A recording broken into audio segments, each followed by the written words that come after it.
online haircut. Welcome back, guys, to the Avenues Podcast. As you can tell by looking at me and looking at Harrison, which shout out to Harrison who's coming on this episode, this is a different setup. We're doing this again back to a Joe Rogan style. I don't know. I mean, I liked this as well in terms of like having a conversation, and it looks appealing to the eye. But you guys can tell there's a big difference between our cameras. It's very scuffed. Had a crazy day, so I kind of just wanted to get this done and over with. And also, like, Harrison had an issue as well, so came late and then don't have much time to set up, blah, blah, blah. So I just kind of wanted to put this out here. But I think clips-wise, this is going to be a very good episode. I think that we have a lot of stuff to talk about in terms of you with school. Last time we had you on was last year. We had just finished high school, and you were talking about UBC and getting into UBC and your program and everything about that. And you also won Guest of the Year for 2024, and you got the shirt. Sure did. Yep, so that was awesome. Shout out to everyone that voted for Harrison. And so we'll talk about UBC this episode, what it's like being a UBC student, campus, everything like that. For you guys coming up in the fall, first years coming in the program, this is the episode for you. Watch this, get some info from someone who's in the program and can help you out. I think this is going to be a good episode when it comes to that. So jumping right into it first, we'll talk about Guest of the Year. So you won Guest of the Year based off of the last episode that we had talking about UBC and everything coming into that. Can you tell us about what it feels to be Guest of the Year for the Avenues Podcast for 2024? Yeah, it's a pretty fun experience. Like, I was a little surprised because after or around the time I came on, you had a lot of other guests, like big name guests. You had the Hunger Games video, right? So I thought, I'm just like one of his friends that he knows. I'm not anticipating to win. And then we were at like a poker game together or something, and we saw, all the votes came in. It was like a 3-way tie between me, Dante, and Josh Dutois. Yeah, Josh Dutois. And Dante and I were both there, and we're like, well, one of us needs to win. It has to be one of us. So you guys got a bunch of people to get voting. Yeah. So, yeah. Yeah, and I think you're the only person who has a Avenues Podcast shirt. Oh, the only nice. person in the world. Not even you. Not even me. Yeah. So that's cool. And, I think that the tone that you set for being the Guest of the Year, I think it reflects kind of the impact and meaningfulness that you have. I'm just chirping right now, but I'm trying to get to this point of you've set this kind of standard for like people that we know locally, I think, that have come on the podcast because of the success that the episode has had. With just people telling me like, oh, I think that episode with Harrison was really good. It wasn't like a huge name on the podcast. It's something different, right? But yet it showed numbers and support. So I think that's kind of like what I like with how this show's going, with the double-edged sword with that, right? You know how I get bigger names and then local guys, and they both do well for different reasons. So I really like that. Going into you with UBC, so you just finished your first year. You were just at your house that you're renting now, which is crazy to say. So how did it feel to finish the term at UBC, finish the year at UBC? Talk about that. But also before you go into that, I guess we'll say, like, what is it really like being at UBC for the first year? Because last time you were talking about expectations and stuff like that and what you'll have to do. So first I want to ask you, like, talk about the relation between what you expected versus how it went. Right. Yeah, that's a great question. So when I was last on the podcast, I was talking about I was just like valedictorian. I just had this great like high school year. I won a bunch of awards, one of like the top academics and everything. And so I was like, wow, this is going great, right? I'm going to university. And I don't know if you have this at your school, but we had people come to our school and give talks, being like, oh, here's kind of what to expect from university and stuff. And, I hear people like, oh, some people are like, it's a lot harder. It's really going to humble you. You're going to be like torn down. And some people are like, oh, it's a walk in the park. I don't do any work and I, get flying colors. So for me, I thought, yeah, well, I do quite well. Usually I work hard, but I do well. So, I think I'll probably do well in university as well. That would make sense, right? And definitely a big adjustment going in. Like, where my grades were usually like, 90s, like high up there, I found sometimes like you fail something, right? And it's a big surprise, especially in my program, which was engineering. You kind of got everyone there was like top of their high school or like pretty high up. And so you have all these people who have big egos or think, weird. That's a good point, yeah. Yeah, they think like, oh, we're the shit. Yeah, We're pretty gonna much, do it, right? yeah. And so you quickly find out, well, yeah, you're not the shit. But yeah. So you talked about, so have you failed like a project or something? I've failed an exam before. Mm. Like it was a physics midterm, I think. I failed like 1 or 2. Mm-hmm. Yeah. And I've failed like some quizzes and stuff. Okay. So yeah, and you guys probably not used to that, right? Like, Yeah. as you said, you do like you try hard and you do Mhm. well, and yeah, you kind of I guess took that mentality into uni, right? Like you mentioned, like okay, I just copy and paste, right? yeah. So that makes sense. So that really, I think at the end of the day, though, like university is about passing. It Mhm. really doesn't matter what kind of mark you get. It depends, but like I'd say for most people, it's just you pass and that's good. Mhm. For me, like I didn't get as good of grades as I did in high school, and it depends on the class, but I think overall, but that's obvious because high school is a lot easier. Mhm. But uni as well, like it's just the fact that like I wanted to do not the bare minimum, but enough Mhm. to get to where I needed to pass, right? Yeah. But I worked hard and did all that, so I'm happy with that. Mhm. So coming off of, a full year at UBC, what would you recommend to those going into UBC this fall for the first time, and also in your program for the first time as well? In general, going to UBC, I think it's hard to say because all the programs are very different, right? Like I have friends who were in business and arts, and it was less work for them, so they had time to fit in other things and then have a busier schedule, and it's still a lot to handle. Or I have people who I know in engineering like me where it's like that's all you do, like it's just sole focus on school pretty much. The best advice I feel like I could give is really temper your expectations and know why you're going to university. Like if your goal is just to pass, then know that that's your goal and be like, okay, I'll balance my life with other things, right? And I'll put in the work needed to pass, because I say just to pass, but passing alone is quite a feat, effort, right? Yeah. If your goal is to get like the highest grades imaginable, make sure you know why. Like, why do you want the highest grades imaginable? Is it because you want to prove something to someone, or is it because that will get you a better job, right? And then kind of set your expectations towards that, I would say. It's a good point. Yeah. What do you think really is the catalyst for having the toughness in university, specifically for your program? Do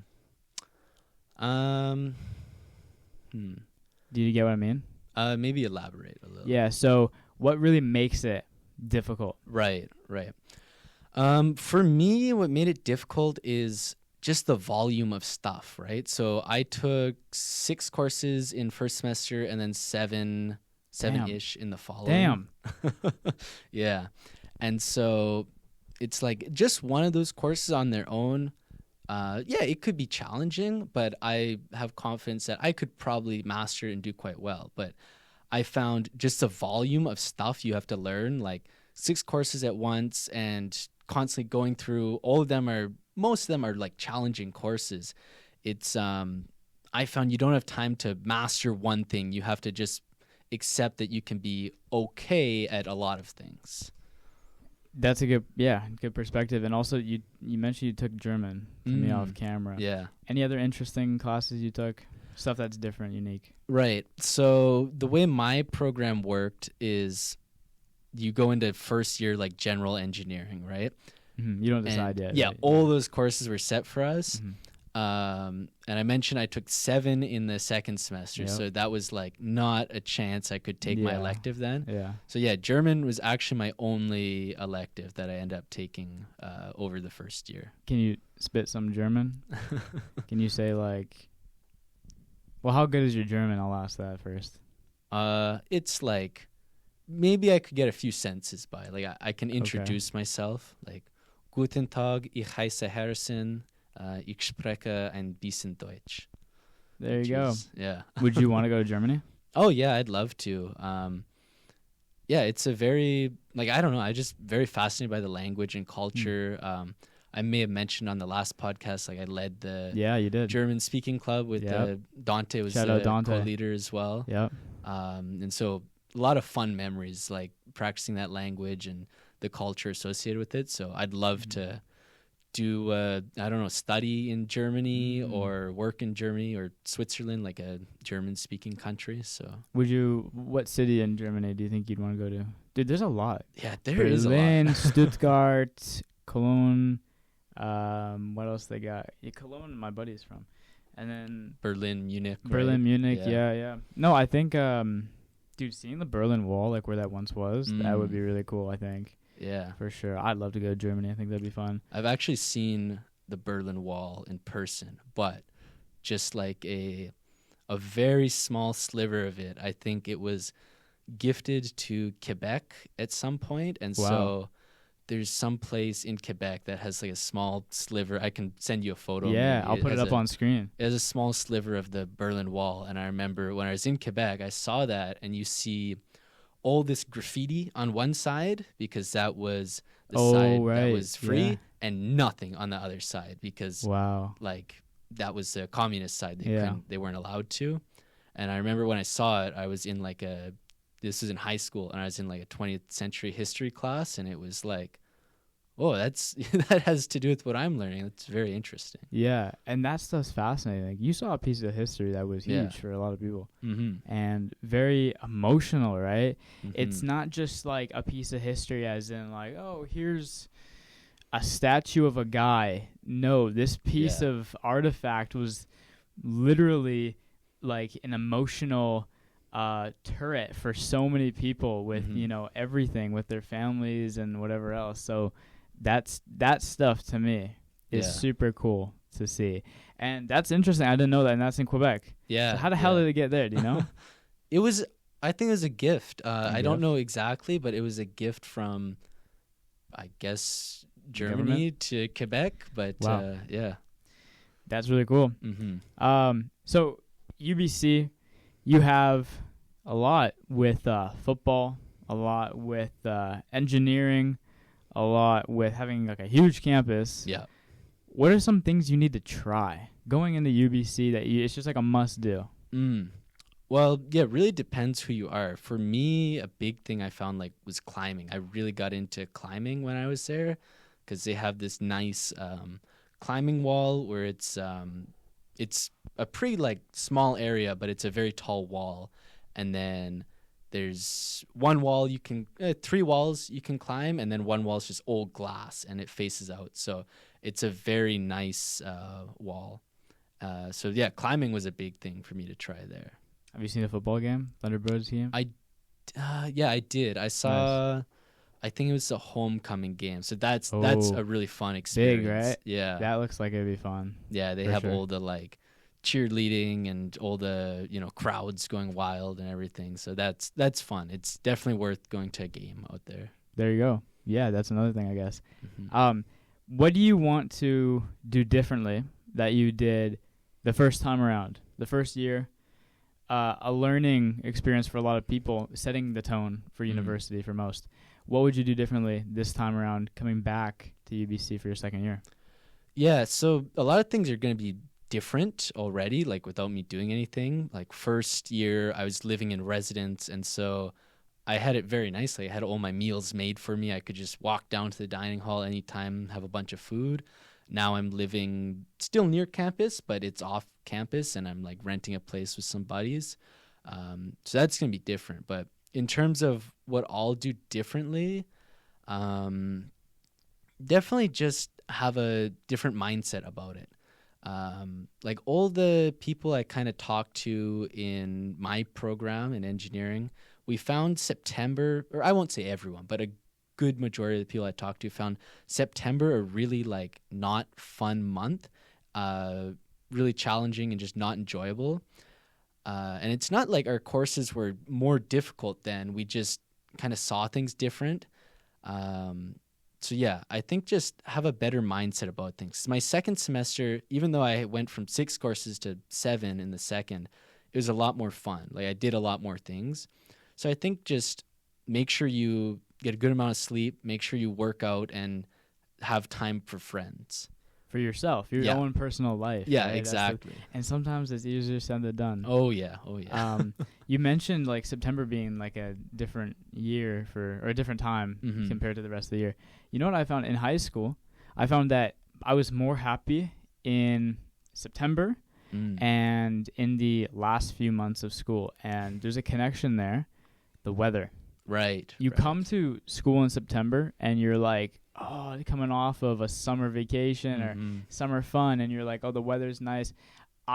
Dude, I can't imagine what it would be like going to school with good weather all year round. I just feel like I'd be so much happier. In the summer, I'm so much happier. I like heat more than cold.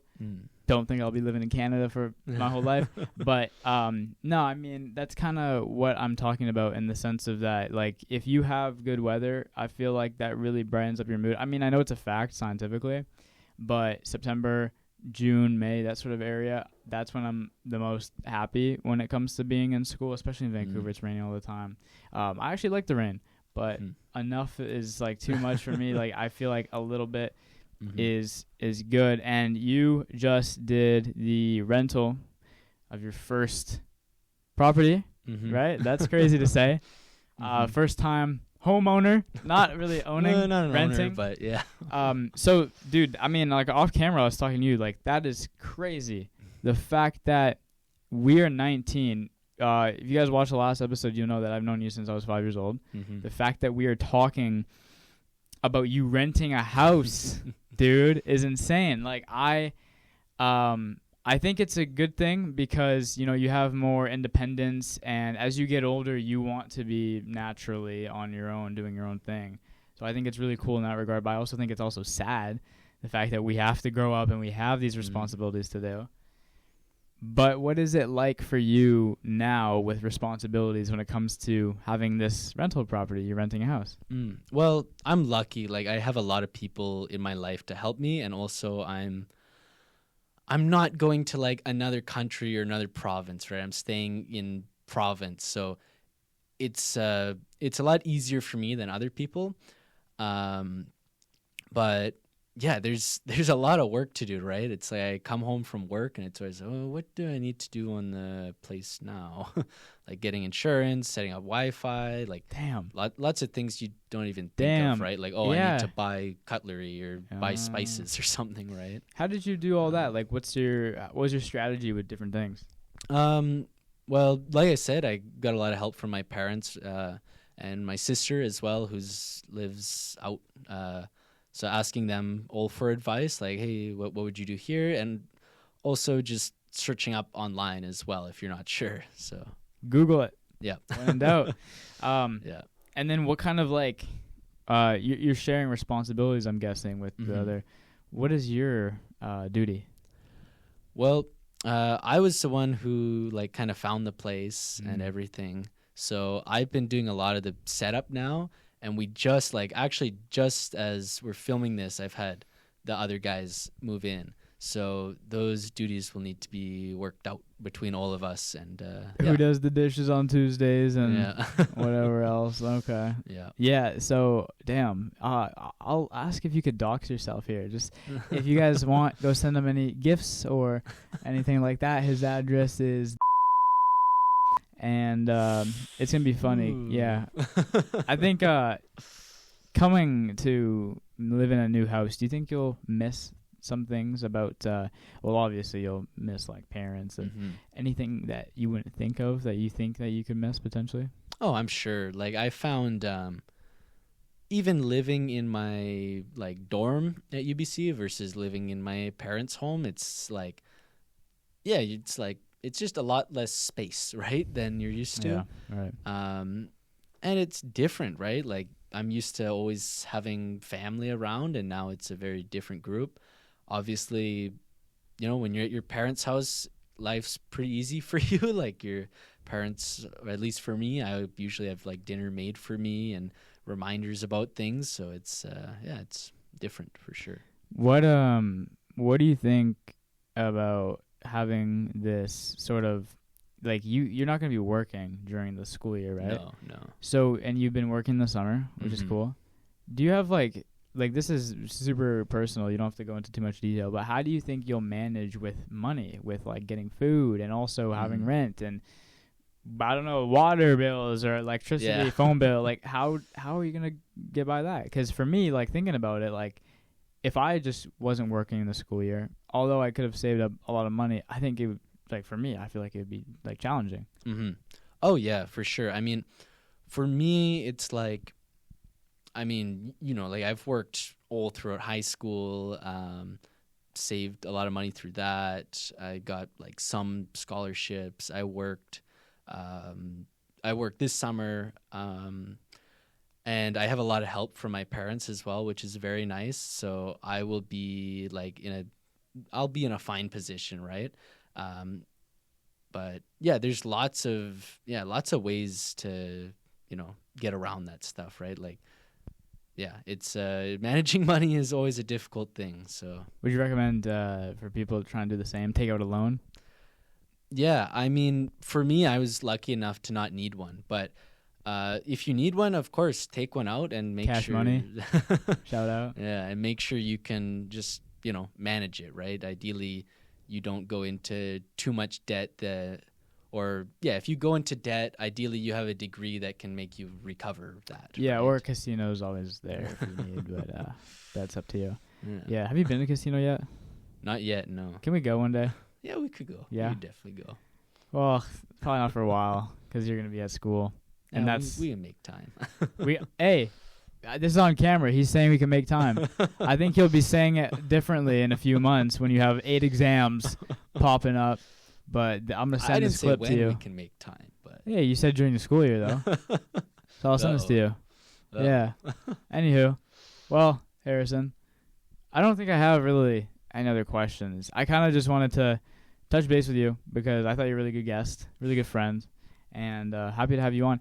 Is there anything you want to say to those looking at going to UBC or who are actually going into UBC or at UBC? Anything with that? What are your final messages, I'd say, to those people? Just take care of yourself. Like, it's not... some people make it university and different degrees seem like, oh, it's gonna kill you, right? I mean, you have sent me reels of like, oh, it's an engineer and they're the guy with the beard. Yeah, they're like, yeah. all well shaven and have a girlfriend, and then like after the engineering degree, he they're looks like, homeless. Yeah, exactly. Yeah. So people can make things out. Not yet. Okay. Yeah. We'll see. End of my degree. Yeah. But no, people can make things out to be, like very big and scary and daunting.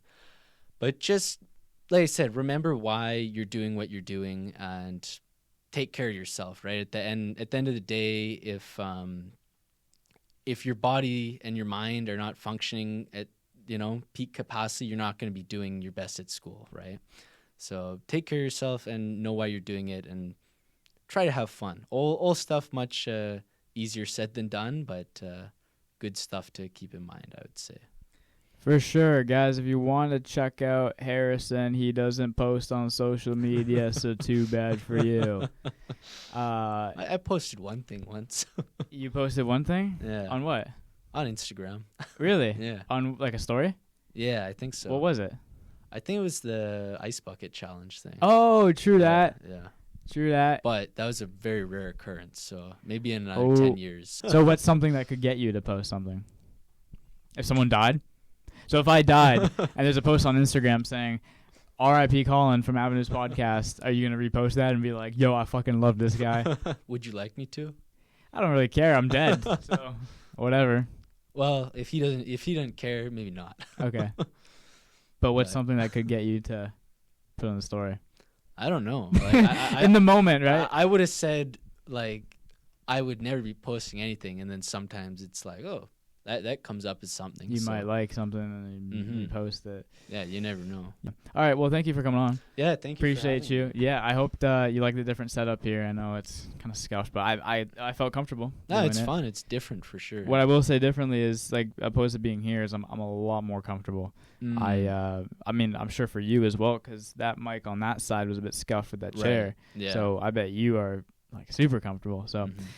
thanks for coming on, and we'll see you guys in the next episode. And the school year will be a little different, obviously, with having to manage stuff, but we'll see what happens. I'm not done with the podcast, but there probably will be times where I'm a little bit distant from the channel and everything. We're almost at 300 subs. Get them there. Get us to 300. We're almost there. But 300 subs, 300 videos. not quite. Okay. We've had more subs than videos. Oh, that's good. That is That's good. Yeah. All right, guys. We'll see you in the next episode. Take care. Peace.